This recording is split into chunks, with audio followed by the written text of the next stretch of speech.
What's up, everybody? Now that UFC 329 is in the books, I believe that these are the fights to make following the event. So we're going to discuss several different fighters that fought on the card, and I'm going to play matchmaker and book what I think their next fight should be. Now, I'm trying to keep this as realistic as possible, right? So we don't want to be doing any fantasy type of matchups. I want to pretend that I'm a matchmaker in the room and kind of going off of the train of thought that we see from the UFC nowadays when it comes to building prospects, when it comes to, the big stars, and kind of we understand how the UFC likes to matchmake these days. So that's kind of the angle that I'm coming from in this, but also fights that I genuinely think would be really, really entertaining that make sense in their perspective weight classes. So first, let's start with Conor McGregor. I think that Michael Chandler should fight Conor McGregor. Listen, Michael Chandler absolutely wrecked the back end of his career waiting for this dude. And obviously, that is Michael Chandler's fault. But at the end of the day, I think he deserves the fight. They did the Ultimate Fighter. Chandler, after waiting all that time was like, F it, I got to come back and fight. He was getting beaten up by Paddy Pimblett, got beat up by Mauricio Rufy, man. Like, Chandler, he's been down bad, man, right? So a way to kind of spruce up Michael Chandler these days, he's a little bit older, give him the McGregor fight, man. He's like obsessed with Conor McGregor. Give him the fight. Give him the fight. But here's the problem. I don't know that the UFC is going to play nice with Conor McGregor. They're not going to be too nicey to the Mac, I think, on his way out the door because Conor's been very vocal for a while now talking about, look, I'm interested in free agency. I want to fight in BKFC. I want to box. I want to do this. Doesn't sound like Conor's coming back to the UFC. So he's got one fight left on his deal. So what tends to happen when a fighter, especially that has star power, is on the last fight of their deal? Do we really think that the UFC is just going to give McGregor a super winnable fight? Are they going to bring back Nate Diaz, which to me is kind of a fantasy fight considering Nate is not in the UFC and he just lost to Mike Perry? I don't see the UFC bringing him back, especially the performance that we saw from Nate. So as great as that would be, I don't think the UFC is in the business of reviving Conor McGregor's fighting career. So I don't know they go the Chandler route. I think it makes sense given the fact that Conor, to me, from what we saw, obviously got hurt in the fight. I don't think he was going to look too good based off of kind of what we were seeing. I feel like Michael Chandler, he's washed. He's out of it, in terms of his prime. I think that it is a very favorable matchup to where I could see either guy winning. And I think it's actually probably the most favorable fight for Conor to go out there and get a W. But like I said, the way the UFC does business, remember when Nate was on the last fight of his deal and he didn't want to come back? They're like, sounds cool. Here's Khamzat Chimaev. And Khamzat missed weight, right? So Nate kind of got lucky. I think the UFC is going to look to use the name of Conor McGregor on his way out, and they're going to look to kind of stomp him on the way out. They want to try to devalue him as he loses the promotion, and his fault or not, right? I know that there's all these different things that people are talking about, like did McGregor, was he was injured coming in? Was he not? All these different things. The bottom line is it was a crushing blow, I think, to the stock, right? Got injured. We really didn't get a fight with Max Holloway.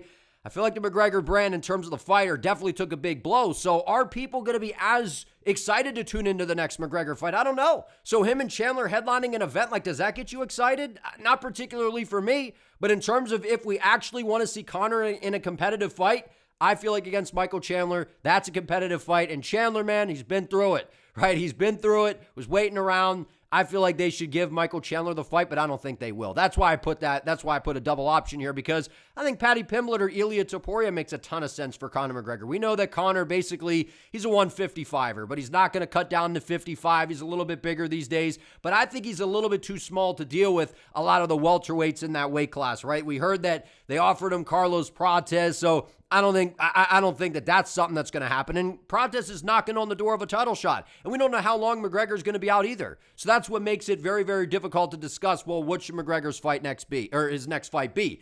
I think it should be Paddy Pimblett versus Ilia Topuria, and we'll talk a bit more why I think it should be either of them in just a minute. But Ilia Topuria, right, a guy that's taken a ton of inspiration from Conor's got like the same tattoos, right? He talks a big game. And stylistically, it's interesting. And if Ilia can go out there and knock out McGregor, it helps build the star power of Ilia. And then Paddy Pimblett, right, a guy that's also a fan of McGregor, and he was at the same press conference as him. both Paddy and Ilya are fans of McGregor, and they are both two of the biggest names in the sport, to where I think that both of them would be favored to beat McGregor, and they could go out there and capitalize on that moment to basically send McGregor out of the UFC and get a win. And of course, McGregor's got a chance against anybody because obviously he is a striker and he does have power, but I think realistically he would lose to Paddy or Ilya, so it's a good way to kind of build them up as they send McGregor out the door. So I feel like the Chandler fight makes sense, given that I think Conor's a shell of himself, and clearly Chandler is, and it happened on The Ultimate Fighter, and it's kind of crazy that they did the show and never fought, but I just don't know that the UFC is going to play nice on the way out. But if they do, the Chandler fight to me makes all the sense in the world. But if not, I could see them doing Paddy or Ilya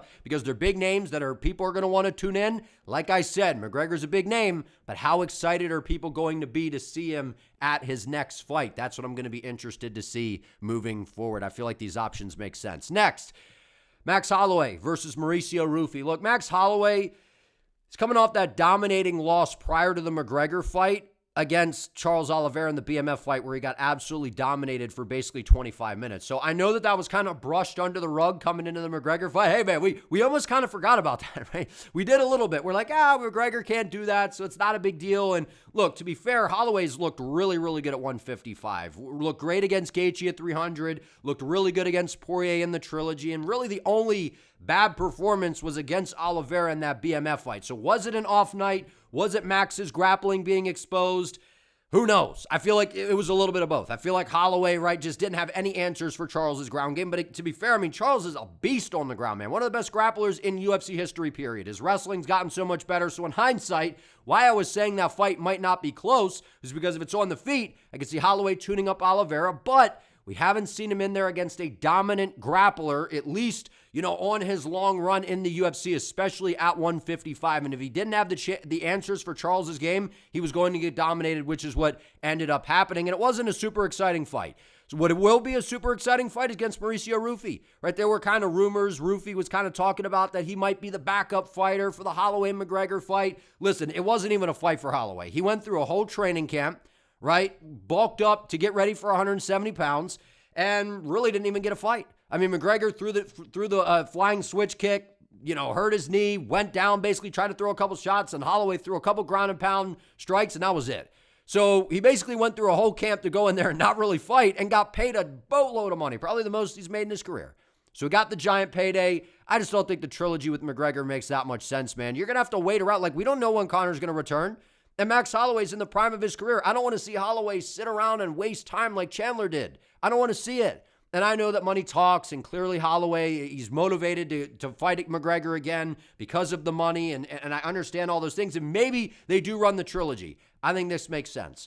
Mauricio Rufy fights like a prime McGregor, right? He's been, ever since losing to St. Denis, I mean, these performances have been crazy, man. Going out there and knocking out Rafael Fiziev like we've never seen, doing what he did to Michael Chandler at the White House, which we all saw coming, so it's not like it's that impressive, but still, he made it look really easy, which is what he was supposed to do, and he did it. He looked like the giant favorite that he was, right? Mauricio Rufy, devastating striker, one of the most creative, flashy guys in the UFC. He's got devastating power, ridiculous timing. What more exciting of a fight would it be? Like, if you tell Max Holloway, you got to fight Arman Sarukian coming off of a big McGregor payday, how excited is he going to be for that fight? And I know that you could say that's a number one contender fight. We want to see the best fights in the business, and I get that angle. But if I'm Holloway, I'm like, I didn't really get a fight against McGregor. I was preparing for a striker. Give me the prime version of McGregor, dog. Give me Mauricio Rufy, because if Holloway can go out here, this is an amazing stylistic matchup. This, to me, is one of the sickest fights the UFC can make right now, stylistically, right? I'm not saying in terms of star power and the build-up and all that, because both of these guys are not like crazy personalities in terms of talking, a bunch of trash or anything. But stylistically, this is great. You got the volume of Holloway. Right, since moving up to 155, he's been sitting on his shots a little bit more. We've seen more power. We know that Holloway is very, very durable. He's got the cardio, all those kinds of things. And book him against Mauricio Rufy. I'd like to see a 5-rounder, right? Whether it's a 5-round co-main event on a numbered event, or this headlines a fight night or something, which I don't know if Holloway would headline a fight night, but a 5-rounder. That would be absolutely sick, and title shot on the line. Mauricio Rufy's been racking them up. He's a big name. He delivers every time the UFC calls. He answers. He shows up, makes the weight, does what he's supposed to do. Same thing for Max Holloway. This is an amazing stylistic matchup. I need to see it. The precision, the creativity of Rufi versus the always game and dynamic Max Holloway who throws punches and bunches. I think this is an amazing fight at 155 pounds. Great matchup, I think. Paddy Pimblett versus Ilia Topuria. So that's why I had these guys both on that McGregor slide, was because I think that the winner of this should be rewarded with the McGregor fight. And I feel like it would time up well because I would assume McGregor's going to be out the rest of the year, right? Going to be, whether he's getting surgery or whatever's going to go on there. And then I was hearing something on the Ariel Helwani's show where it sounds like McGregor's next fight, the last fight of his deal, will be in, I believe it's April. Right, so we heard Ilia Topuria talking about a December return. Paddy Pimblett took no damage against Benoit Saint Denis, right? Just came out, he came out unscathed, right? What the fuck you talking about, lad? I checked out Benoit Saint Denis, right? He had an easy win over BSD, and it was very impressive. Very, very impressive, and the only loss we've seen from Paddy Pimblett was against Gaethje, and look what Gaethje just did to Ilia. Right, so I feel like this is a huge fight. This is a huge fight. Now, the question is, does this headline a numbered event? Even though that there would basically be no title on the line, or depending on how things play out by that time, if Gaethje ends up fighting Oliveira or Arman for the belt and maybe we get a vacant title or something to where it would be on the line here, I don't know. But I think that this could headline a number event without a belt. Like, this is a huge fight, right? Obviously, Paddy coming off of a win, but he just lost to Gaethje. Ilia, before that, right, it bounces back with a great victory over BSD. And then you have Ilia Topuria, who suffered the first loss in his career to Gaethje. This is a huge fight. These guys are going to talk a bunch of crap. You could do it in Spain. You could do it in the UK. Like, imagine this in the UK, man. The fan base goes crazy. I love when the events are in, like, France and the UK. Like, the way the crowds get into it, it's crazy, man. Pretty cool to hear through the TV. That's what we would have here. Great press conference. People would be tuning in like Hamzat Strickland, right, for the press conference moments. Everyone would be tuning into the embeddeds and the countdown and all that kind of stuff, and a big bounce back fight for Ilia. We know these guys got history. They don't like each other. You got the boxing of Ilia with the power versus the big frame that Paddy has in this weight class with, Looney Tunes like striking, but it's effective. And his ground game is absolutely nasty, as we just saw in that fight against Benoit Saint Denis. This fight makes all the sense in the world to me. We need to make it happen. Can't let this slip through our fingertips here. And that's something that I feel like the UFC needs to learn from. Sometimes they have these big fights and they just are like, well, if this guy gets a win, then we can do it. And it's like, book it when you can, because sometimes they could tend to slip away. We don't want that to happen. This is a big fight. And like I said, if it happens in December or later on in the year, the winner can then be rewarded by going out there and getting that big fight against Conor McGregor on the last fight of his deal. Because we know that McGregor, he's probably going to want to fight a 55er that just bulks up and comes up to meet him at 170. I think it makes all the sense in the world. And these guys are big names. They beat one another. They beat an even bigger name. And then they get to go out there and beat McGregor. They just continue to build the brand and send McGregor out of the UFC on an L, which is what I think the UFC is going to look to do. Makes sense to me. Benoit Saint Denis versus Rafael Fiziev. This fight, I think, is a sick fight, man. This is an amazing matchup, and it makes all the sense in the world, right? Benoit Saint Denis was on, I believe it was a 4-fight win streak prior to losing to Paddy Pimblett. He has that victory over Mauricio Rufy, which I would like to see Rufy get another crack at BSD, because I think with a rematch, Rufy knocks him out. But still, BSD had a great performance. Took him down, controlled him on the ground, landed some good kicks to the body, some good kicks upstairs, and he was rattling off some good wins. Outside of losing to Poirier, where he got knocked out, outside of getting dominated on the ground and butchered up by Moicano, and then most recently losing to Paddy, like he's had some good wins. Taking down Dan Hooker, beating him up on the ground and getting him out of there. Like, BSD's good, man. He's a brawler. He's going to move forward, look to throw big shots, look to shoot those takedowns. And against Rafael Fiziev, a guy that, lost to Gaethje twice, but they were competitive fights, right? Did get injured in the Gamrot fight. We saw him go out there, most recently against Torres and put on a show, man. That was an impressive spinning wheel kick and then was able to get the stoppage. Like, Fiziev's a dog. He's an absolute dog. To bounce back like that after getting KO'd brutally by Rufy, very, very impressive. And I think that this is a favorable matchup for both guys, right? Because with Fiziev, we know he's got brick wall takedown defense, but Benoit's a marauder. He's going to move forward. He's going to keep pushing the pace. Honestly, actually, I think that this actually kind of favors Fiziev, to be honest. The more I think about it, the more I talk about it, it actually kind of favors Fiziev, but it's a good matchup. It's a fresh matchup in this weight class. Lightweight, it's kind of top-heavy, right? And Fiziev, a guy that's been fighting some of the best guys in the world, outside of losing to Gaethje and Rufy, like, he's looked really good. And I don't think Saint Denis is on the level of those guys when it comes to the striking, but he does have the grappling to possibly go out there and cause Fiziev some issues. And Fiziev is not, even though he got the KO over Torres, it was one of those things where we don't know what Torres is really going to look like outside of the first round. He's really good in round one, and then after that, he's liable to fall off a cliff, which is what happened, and Fiziev just pounced on him and made it look pretty easy. So I think this is a great fight. The brick wall takedown defense of Fiziev versus the guy that's going to walk forward, throw big shots, and look to grapple. I love this matchup, man. I think it's a banger fight in the lightweight division, and makes sense for both guys given where they're at in their careers and in the lightweight division rankings right now. Mario Bautista versus Raoni Barcelos. I know that you're going to say, well, wait a minute, Bautista's on a nice, he just beat Corey Sandhagen. He's beaten some big names. Look what he did to Vinny Oliveira, and he's only been losing to basically the elite of the elite in the weight class, like an Umar Nurmagomedov. I get it. But the reality is I'm thinking from the UFC's angle, like as skilled as Mario Bautista is, like Corey Sandhagen, I'm pretty sure that he was compromised at the end of the very first round, right? I think it was his hamstring or whatever. I saw on Instagram, he took a picture and his leg was all red and stuff. So Corey Sandhagen won the second round compromised basically on one leg against Mario Bautista, and then Mario basically had to like ragdoll him around and just try to control him and hold on to him in round three. I don't know. Maybe I'm just being a little bit harsh, but I was not wowed by his performance against Sandhagen, considering that Corey was compromised after the first round. Like, I expected Mario to then get the finish. I'm like, oh, Corey's toast. And then Corey, I know, is a dog and was hanging in there, but I don't know, man. And I'm looking from the UFC's angle at Mario Bautista, like, I just see him as a guy that the UFC's not really trying to push. He's very, very skilled, but not someone that they're necessarily trying to push. Now, having said that, I want to see the best fighters in the world fight the best. And we've seen Mario in there against some good opposition. But I feel like a guy in Raoni Barcelos has earned a top opportunity in this weight class. Barcelos is a guy that's had this nice resurgence later. This is more about Barcelos than it is Bautista. I'm just saying. Maybe you could do Bautista versus Martinez or something like that. I think this is a banger fight. You have two really good grapplers, guys that actually have underrated striking on the feet. We've seen Bautista's striking has came a long way. He was able to hurt Sandhagen on the feet. Raoni Barcelos, he's been an underdog in a lot of these fights, and we've been picking him because I'm like, this dude's good, right? And we got to see that when he went out there and dominated Peyton Talbot, who's an absolute savage with very dangerous striking. Barcelos is really good wrestling, really good jiu-jitsu, and his striking isn't bad. His kind of kryptonite, I would say, is the fact that he's a little bit older in his career, right? We saw Montel Jackson drop him with a bad body shot, but he's on a nice win streak. He's had some good wins, beating Ricky Simone, Cody Garbrandt, Montel Jackson, like he's been rattling off the wins, man, and that Peyton Talbot win has obviously aged like a fine wine. I think Barcelos deserves a big fight against an elite fighter and Mario Bautista, who's at the top of the game.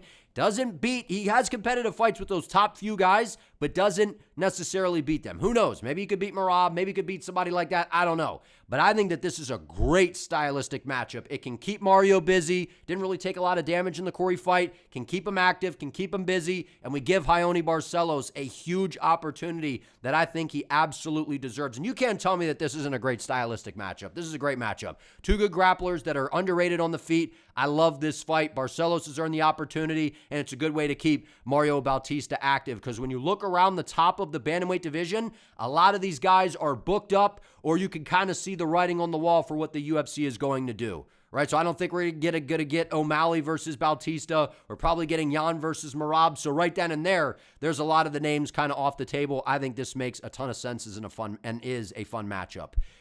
Brandon Royval, Suam Abayev. Royval coming off of an impressive win here against Lonnie Kavanagh. It's a big win because Kavanagh, I think, is a guy that could potentially be a future champion. And he called for this fight. So give him the fight. You go out there and put on a performance like that at International Fight Week against a savage like Kavanagh. Give Royval what he wants, man. Brandon's been fighting the who's who in this weight class for forever now. He's part of the big three, as I call it, right? Pantoja, Moreno, and Royval. And Royval's still game as can be. He's not washed whatsoever. He's going out there putting on these good performances. Had a war with Joshua Van. Okay, so he got starched out by Manel Kape. I've been saying that Kape is the most dangerous flyweight we've ever seen. No flyweight carries power and explosiveness like Manel Kape. So what? He got knocked out by him. Big deal. We just saw what he just did to Horiguchi, did Kape, right? Brandon Royval's a dog. He's always going to show up. He's a scrambly rascal on the ground. He's got that tall, lanky kind of build, right? This would be just an action-packed fight, man. On the feet, Almabayev striking's getting a little bit better. I think Royval would still have the edge there, but we've seen Royval's defense is a little bit suspect. Holds his hands kind of low, chins in the air. Almabayev doesn't have crazy power, though, right? But he's got good wrestling. Coming off a very impressive, I think it was like a Suliev stretch, right? Against Charles Johnson most recently. So Almabayev's been putting in the work. He's been rattling off some of these wins. I think this is a big fight, and stylistically, one that would be a very high-paced, fun fight to watch with a ton of scrambles and fun exchanges on the feet. Give Brandon Royval what he wants, especially after that performance. This is an amazing matchup, a high-paced fight at flyweight. Lonnie Kavanagh, Mitch Raposo. I would like to see Lonnie get a bounce-back fight here. And listen, I know that Mitch Raposo, when I say a bounce-back fight, like I do think that this is a favorable fight for Lonnie Kavanagh, but I think that it's also a rewarding fight for Mitch Raposo. Slick Mitch, as I like to call him, man. Raposo's been like low-key actually really good in the UFC because when you look back on those losses that he's had, they've been really competitive fights against good opposition. Right, like Andre Lima, who I know didn't look good in his last fight. I think he's moving up to bantamweight, but still, right, solid fighter, right? Sumadarje, going out there and beating Alan Nascimento like he did, getting it done over Azat Maxim and sending him out of the UFC. Like, Mitch Raposo's been good. He's been very good. He's got good boxing, solid wrestling. Like, this is a fun matchup. This is one that's very winnable for Raposo, even though I would favor it towards being like a good way for Kavanagh to get a win. But Kavanagh's got excellent striking. Raposo could push him with the wrestling. On the feet, Raposo's got boxing skills, right? And then you have Kavanagh who's got the slick striking on the feet. I think this is a great fight, a good matchup for Kavanagh, but also a big opportunity for Raposo to go out there and beat a young, talented fighter in Kavanagh. And I think it's a banger stylistic matchup. Flyweight's loaded, man. I love this matchup.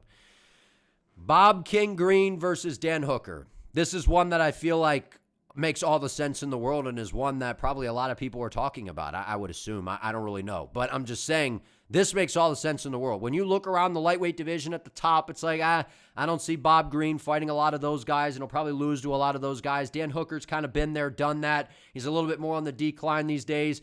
Bob Green has won 4 fights in a row. This dude is almost 40 years of age, and not only has he won 4 fights in a row, but I believe that 3 out of the 4 are by finish. Right? Finishing Terrence McKinney, finishing Jeremy Stevens, finishing Daniel Zellhuber, and then going out there and beating Lance Gibson, who looked great against Chase Hooper, and that wasn't a split decision. I thought Green clearly won the fight, but still it was competitive, and that's a great win from Bob Green. Right? And then Dan Hooker's a guy that, getting dominated by Arman, having some moments against BSD, but losing. So, Hooker's been losing to really good opposition. And the guys that Green loses to are some of the best, most dangerous fighters in this weight class. That's where both of these guys are at. They lose to the up-and-coming, dangerous savages and the guys that are at the top that are just bad stylistic matchups for them. Put them in there together, 15-minute, 3-round fight, absolute banger, striker's delight type of matchup. I could see either guy winning. Green's hands are down. Hooker's got, nasty striking. Even though he's a little bit slower, he's still got good striking, good kicks. Maybe could time a kick, time Bobby on the way in. We know Hooker's got some slick grappling as well. We know that I've been saying for years, Bob Green has very underrated grappling. I think that this is a banger matchup that makes all the sense in the world next. And Bob Green, he absolutely deserves it. They gave him the bandana shorts, went out there, delivered once again against T-Rex. Go ahead and give him a big fight and a big name in the division in Dan Hooker. Robert Whittaker, what's next for him? Volkan Oezdemir.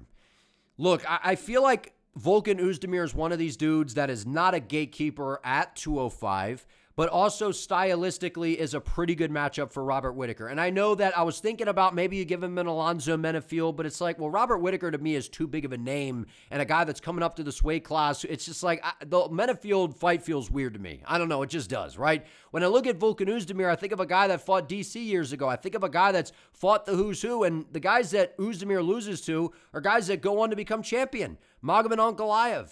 Right, Carlos Olberg, like he loses to the best of the best, and Robert Whittaker is trying to have this, last title run, I would assume, right? Later in his career here, moving up to 205, a fresh slate for him, very impressive performance against Nikita Krylov. Put him in there with Volkan Oezdemir. Oezdemir, yes, he has power. Yes, he's well-rounded and actually has been very criminally underrated throughout his career. But this is a winnable fight for Oezdemir and a very winnable fight for Rob because Rob's going to be way faster, I think. He can stick behind the jab. He can throw those kicks from range. He can stick and move and find a way to just play the matador role and outscore Oezdemir. We've seen these faster, more nimble strikers give Oezdemir problems. Right? I think this makes a ton of sense. And I know you could say, well, Rob's a big name and Oezdemir not so much. Maybe you could do a Dominic Reyes fight, right? But that kind of scares me because Dominic Reyes is the sharpshooting left hand. He's got the high kick, right? And I feel like that's a good matchup as well. I like this matchup. Oezdemir is one of those guys. He's a well-rounded test for somebody in this weight class, and a guy that is a solid ranked opponent. He's been in there with some of the best guys in the world. He's beaten good opposition. He's had some nasty KOs like what we saw against Johnny Walker.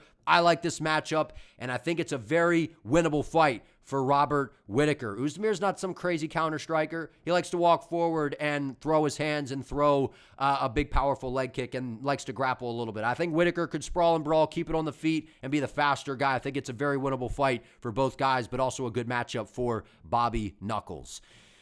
Luke Riley, what's next for him? Josh Emmett. I think that it's time. I think Luke Riley, and I understand that he's newer into the UFC, and you could say this might be a little bit too much too soon.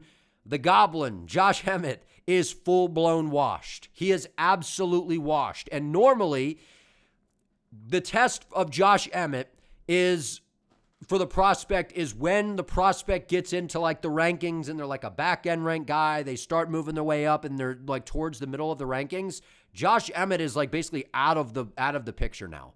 He's a lot older in his career. He can't take a shot very well anymore, and his game has been figured out. And anyone that has like competent technical striking is going to beat Josh Emmett at this point. He's too predictable. He spams an overhand right, spams a left hook, and that's his game. He doesn't wrestle, and even if he does, he doesn't have the gas and the ability at this point in his career, in my opinion, to do it for a long period of time. Make it a 3-round fight, or you could even make it an Apex main event, and that could be a big opportunity for Luke Riley. Or you put him in the co-main event of an Apex card or a fight night in the UK or on the Paddy Pimblett versus Ilya card if they end up doing something like that, right? There, we got options for this. But I feel like this is the fight. Josh Emmett is the guy. When there's a fun up-and-coming striker, the UFC gives that guy Josh Emmett. So that's this same scenario. And I know Josh has only been losing to some of the best guys in the world, man, but he doesn't move the same. And he doesn't take a shot very well anymore. And Luke Riley is accurate. What he did to Kavanagh was crazy impressive. And I know you could say, well, maybe this is a little bit too much too soon because we saw the Aswell fight and whatever. Aswell didn't look good against Bolaños. Remember that Aswell is very durable. Even though he's got noodle punches and flyweights hit harder than him, he's very, very durable. He just is, and he's relentless. So styles make fights. And then to go out there and beat Kavanagh like that, a durable, experienced fighter who's very, very hard to finish, it's impressive. And Luke Riley's got nasty striking. And don't forget what he did to Bogdan Grad. And Bogdan Grad's a good grappler. I remember he had success early, and then Riley ended up clipping him with a beautiful left hook. I feel like this is the perfect fight for Luke Riley at this time. He's red hot right now. He's got excellent Muay Thai striking. His boxing is clean. I feel like he would go out there and put away Josh Emmett, and then you get to build off of a washed name in Josh Emmett, unfortunately. And I don't mean any disrespect. I like Josh Emmett, but the reality is he's over the hill at this point. His game is figured out. Luke Riley would be way faster, way sharper. I think he would go out there and catch Josh Emmett and add that name to his resume. It's the guy that people like to give to fun, up-and-coming strikers in this weight class is Josh Emmett. I think this makes sense. Gable Steveson, what's next for him? Give him Justin Tafa.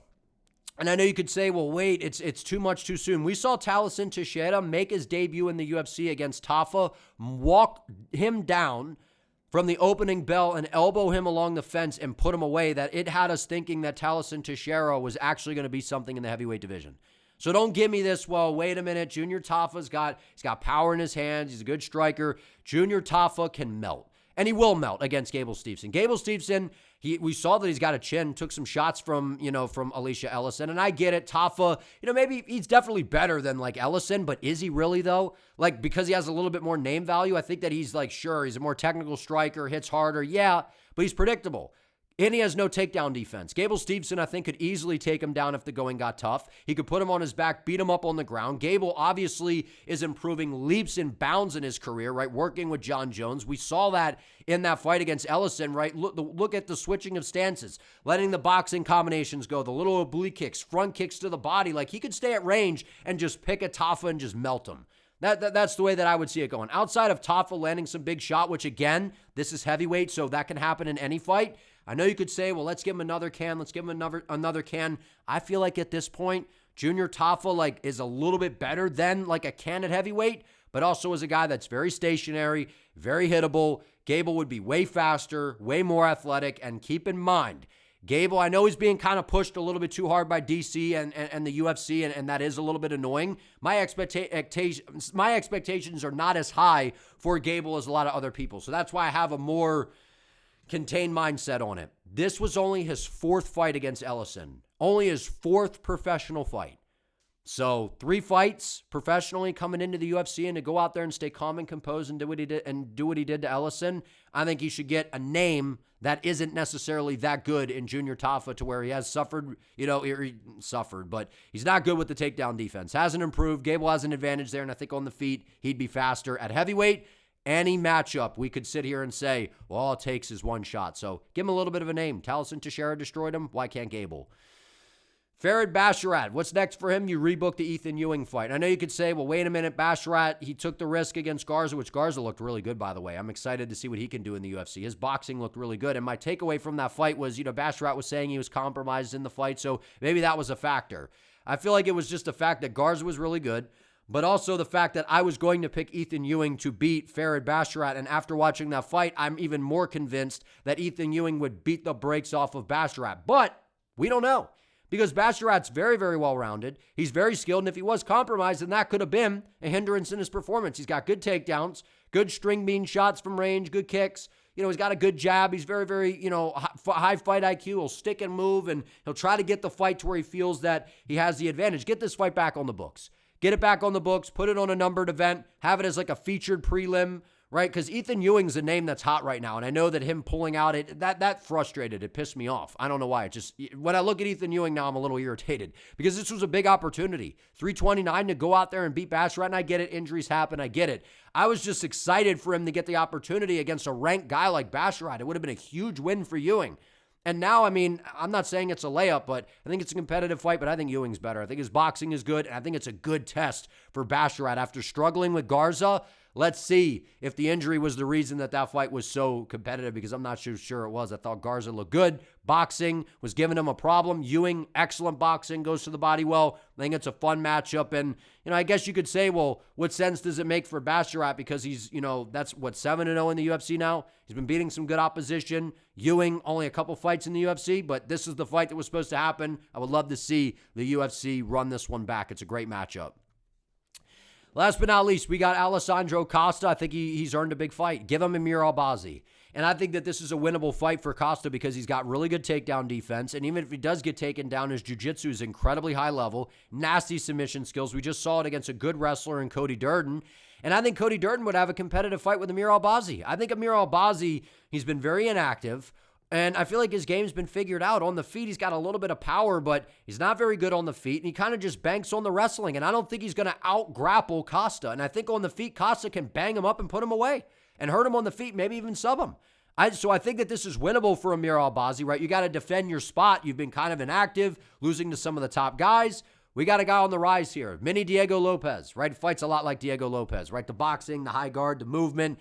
And listen, Costa's been a good company man recently. He's taken a cut. That's like, what was that, back-to-back fights on short notice, right? He stepped in to fight Durden. That was short notice. Stepped in to fight Matt Schnell. That was short notice. So whenever you're doing those kinds of things, the UFC rewards, that type of stuff. It helps them. They help you. I think that this is a matchup that makes a ton of sense. Stylistically, very interesting. Gives Costa a chance to get the biggest win of his career over a name in the weight class. And a guy, to me, that I feel like the UFC is kind of just chomping at the bit to get out of the picture. Because I feel like Albazi's like solid, but he's not anywhere close to being the best flyweight in this weight class. And I think it's a very good opportunity for Costa to go out there and get a stoppage victory, whether he knocks him out or ends up submitting him. So these are the fights that I would like to see following UFC 329. Let me know what you guys think down in the comments. Do you like these fights? What would you change? All right, what matchups would you like to see? And if you're new, if you could subscribe to the channel so you do not miss an upload, I would greatly appreciate it. I'll see you next time.